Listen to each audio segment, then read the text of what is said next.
kemudian bersatulah ovum dan sperma itu. Kalau ovum dan sperma itu merekam hal-hal yang baik, maka dia akan menjadi janin yang menurunkan sifat-sifat yang baik juga.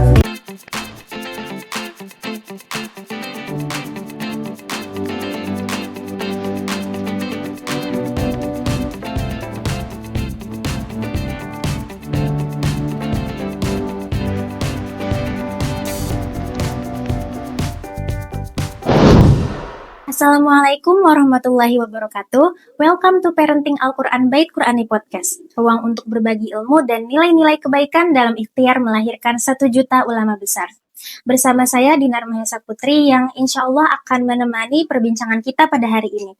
Dan alhamdulillah di kesempatan yang berbahagia ini kita telah bersama sosok yang inspiratif sekaligus guru dan panutan kita semua, yakni Ustazah Dr. Nurul Hikmah MA. Apa kabarnya Ustazah? Alhamdulillah. Alhamdulillah, Masya Allah baik. Semoga kita semua selalu Allah berikan kesehatan, Allah permudah dalam setiap aktivitas dan dakwah kita semua. Amin ya Allahumma. Insya Allah pada episode kali ini dan episode-episode yang selanjutnya nanti kita akan membahas tema seputar parenting Al-Quran. Dan tema pada episode pertama kita pada hari ini adalah menjadi orang tua hebat, anak berkualitas. Dan insya Allah tema ini tentunya bisa menjadi bahan refleksi dan juga bekal untuk kita semua. Baik sebagai orang tua, calon orang tua maupun para pendidik. Tanpa berlama-lama lagi, langsung saja kita persilahkan kepada Ustazah Dr. Nurul Hikmah MA untuk membersamai diskusi kita pada hari ini. Bismillahirrahmanirrahim. Assalamualaikum warahmatullahi wabarakatuh. Terima kasih kepada Ustazah Dinar. Insya Allah bincang-bincang kita hari ini kita akan ngebahas seputar buku ini, Born to be Star.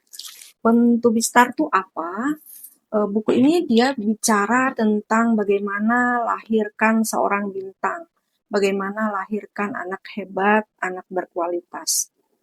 Ustazah Dinar lahirkan ulama besar, lahirkan generasi emas, lahirkan anak hebat, itu nggak hanya dipengaruhi oleh orang tua sebetulnya. Ada beberapa lembaga pendidikan yang mempengaruhi anak, diantaranya keluarga, yaitu orang tua.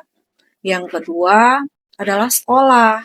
Yang ketiga adalah masyarakat. Nah, pada kesempatan ini kita akan ngebahas lebih kepada peran orang tua, ya. Nah, di buku Born to be Star ini, di awal itu dijelaskan tentang pengaruh gen atau bawaan yang diturunkan oleh orang tua kepada anak, dan itu sangat mempengaruhi sangat mempengaruhi kehebatan anak di masa depan. Nah, apa itu gen? Gen adalah sifat-sifat bawaan, sifat-sifat bawaan yang diturunkan oleh generasi sebelumnya. Jadi nggak hanya orang tua, nggak hanya ayah, nggak hanya ibu, tetapi juga bisa gen dari nenek, nenek yang di atas orang tua atau di atasnya lagi. Bisa juga gen bawaan yang diturunkan oleh paman atau bibi, paman atau bibi. Nah, kenapa bahasan ini penting dibahas? Karena banyak sekali orang tua yang nemuin anaknya bermasalah. Misalnya anaknya udah dimasukin ke sekolah tahfiz Quran, anaknya udah dimasukin ke sekolah yang begitu hebat. Kenapa kemudian anak itu masih punya kecenderungan yang buruk gitu? Masih suka melakukan hal-hal yang buruk. Nah, sementara mungkin orang tua juga menilai, kan aku sudah solih gitu, aku sudah baik.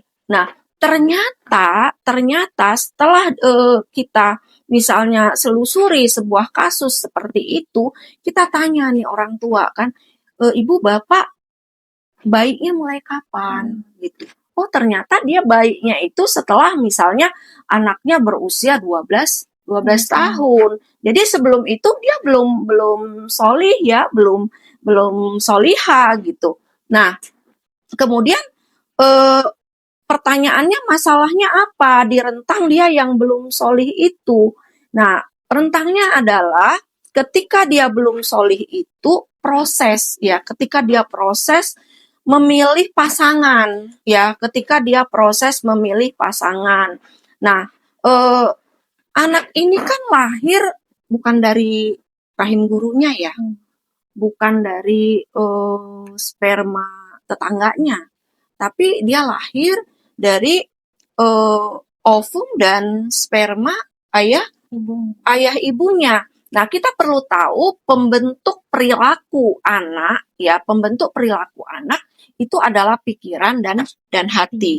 Nah, kita balik bertanya, pikiran itu dia sumbernya dari mana? Hati itu dia sumbernya dari mana?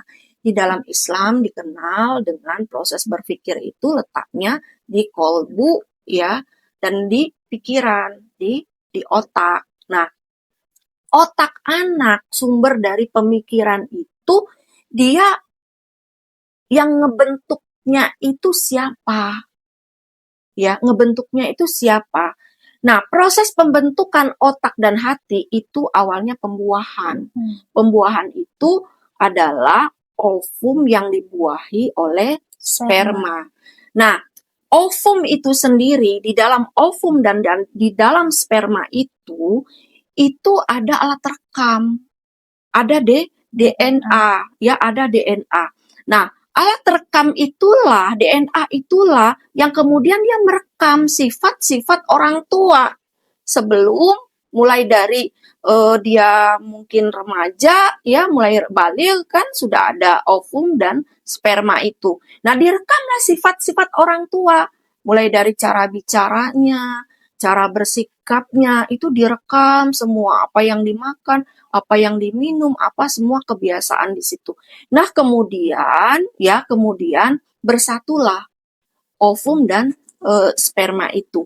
Kalau ovum dan sperma itu merekam hal-hal yang baik, maka dia akan menjadi janin yang menurunkan sifat-sifat yang baik juga. Nah, kemudian bagaimana kemudian proses penyatuannya, persetubuhannya, ataukah dengan cara yang halal, ataukah dengan cara syariat, ataukah dengan cara kekerasan, ataukah dengan cara maksiat, dengan cara zina, itu pun direkam ya dalam sifat-sifat anak yang akan diturunkan kemudian. Nah, kemudian terjadilah pembuahan. Ketika terjadi pembuahan, ya ovum yang sudah dibuahi, kemudian dia menjadi segumpal daging, kemudian ada yang menjadi otak, kemudian ada yang menjadi daging, ya, ada yang juga menjadi hati. Nah, kemudian otak yang awalnya dari sperma orang yang soli, dari ovum yang soli akan menjadi otak yang cenderung kepada kebaikan. Begitu juga hati, ya, hati yang dulunya dari sperma dan ovum orang-orang yang solih, yang selalu melakukan kebaikan, itu pun akan menjadi hati yang cenderung kepada kebaikan. Nah, kemudian lahirlah anak tersebut. Ketika anak itu sebelum dilahirkan, dia di dalam rahim seorang ibu, seorang perempuan. Nah, itu pun anak-anak dibekali oleh Allah untuk merekam dengan apa? Dengan pendengarannya, dengan hatinya, ya, dengan rasa yang dia punya. Kalau seorang ibu punya aktivitas kesolihan, ya, maka itu pun akan ditangkap oleh anak menjadi anak yang sakinah, penuh cinta, penuh kasih sayang.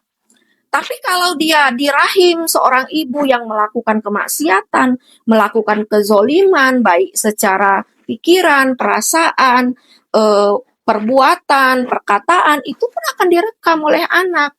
Dan, nah, kemudian itulah yang akan mewarnai pikiran dan perasaan anak. Begitu juga peran ayah, bagaimana ayah bersikap ketika seorang istrinya dalam dalam kandungan, ya, seorang istri dalam kandungan. Apakah dia memberikan contoh yang baik kepada istrinya, memberikan pelayanan, sikap yang baik sesuai dengan syariah, sehingga